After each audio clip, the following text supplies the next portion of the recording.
Overnight, President Trump, in a rare formal address from the White House, declaring the war with Iran a massive military success. Tonight, I'm pleased to say that these core strategic objectives are nearing completion. Among those objectives, he says, destroying Iran's Navy and missile program, as well as preventing the regime from building a nuclear bomb. We are on track to complete all of America's military objectives shortly, very shortly. We're going to hit them extremely hard over the next 2 to 3 weeks. We're going to bring them back to the Stone Ages where they belong. A U.S. official telling NBC News the military checklist for the war is almost complete. Overnight, Iran responding to the president, saying the U.S. has not destroyed key targets, adding, assuming they have, will, quote, only deepen the quagmire in which you have trapped yourselves, and warning the U.S. to expect more forceful, broader, and more destructive actions from us. Iran has also said it won't open the Strait of Hormuz for the U.S., blocking the critical global shipping lane. The president increasingly frustrated with global allies who have been reluctant to join the war and help protect the passageway. The countries of the world that do receive oil through the Hormuz Strait must take care of that passage. They must cherish it. They must grab it and cherish it. Also predicting the strait will open when the conflict is over. It'll just open up naturally. Overnight, global markets fell sharply, rattled by the uncertainty. All of it coming amid rising gas prices here at home and growing skepticism over the conflict. Yesterday, in a speech to faith leaders at the White House, the president saying the federal government needs to focus on the military while discussing fraud and funding for domestic programs, which he says states should run. We're fighting wars where we can't take care of daycare. It's not possible for us to take care of daycare.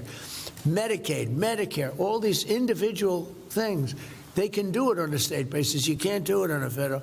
We have to take care of one thing, military protection. The White House posting, then removing the speech, which was closed to the press.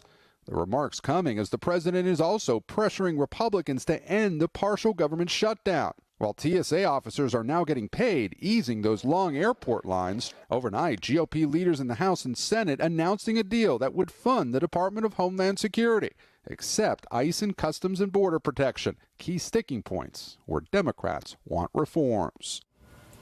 During last night's primetime address, the president made no mention of the potential for American boots on the ground in Iran. He does say the new regime is less radical and much more reasonable.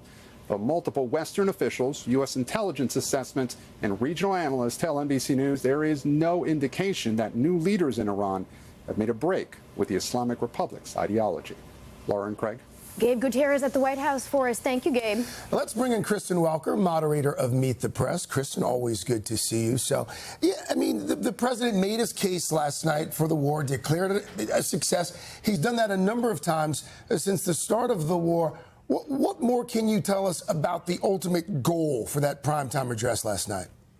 Well, Craig, according to the president's allies I've been speaking with, the president's goal was to really lay out his rationale in the most fulsome way for the war in Iran to the American people and to try to calm jitters from Wall Street to Main Street, even though that clearly hasn't happened yet based on Gabe's reporting. Look, Senator Lindsey Graham, a Trump ally, posted on social media overnight. President Trump, quote, gave a compelling explanation as to why we had to act against this evil regime.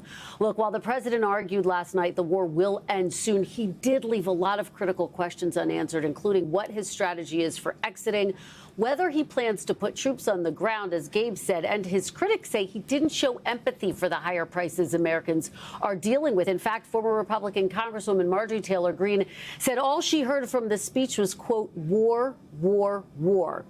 Recent polling shows this war is deeply unpopular with Americans. According to a recent CNN poll, 66% of people disapprove of the conflict, and there has been a 12-point jump among those who strongly disapprove of the war, numbers that are concerning to Republicans against the backdrop of what we know is this midterm election cycle, the political focus of Washington.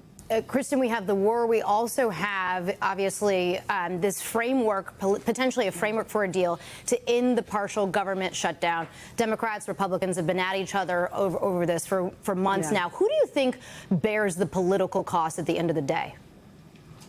Well, it's hard to know. In the wake of the last government shutdown, Republicans, according to polling, did bear the brunt. We'll have to see how this plays out. But this is a significant development, Laura and Craig, because Republicans in the House and the Senate are finally on the same page. The proposed plan would fund the government in 2 stages, effectively funding all of DHS immediately, and then ICE and CBP funding would be addressed separately by Congress. And just as a reminder, this is the root of the issue. Democrats said they would not agree to fund ICE or CBP without major reforms to immigration enforcement operations, and that will likely be the next major congressional battle that we'll see in the coming weeks. Look, this has been the longest partial government shutdown in U.S. history, and it's prompted outrage from voters in both parties, with TSA workers not getting paid in those long lines at airports across the country, guys. All right. Kristen Welker, moderator of Meet the Press. Kristen, thank you. And of course, Kristen will have much more, because if it's Sunday, it's Meet the Press.